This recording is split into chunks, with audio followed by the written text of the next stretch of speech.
সুধী দর্শক, আমরা চলে আসছি জামালপুর জেলার দেওয়ানগঞ্জ উপজেলার একটা জায়গা।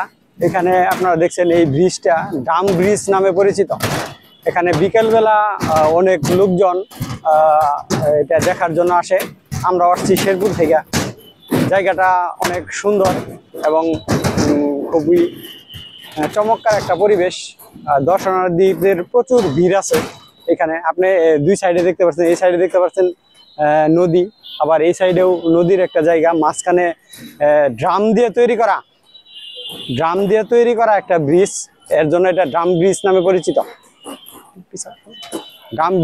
পরিচিত। তো দর্শক, এখানে দর্শকের ভিড়ে আসলেও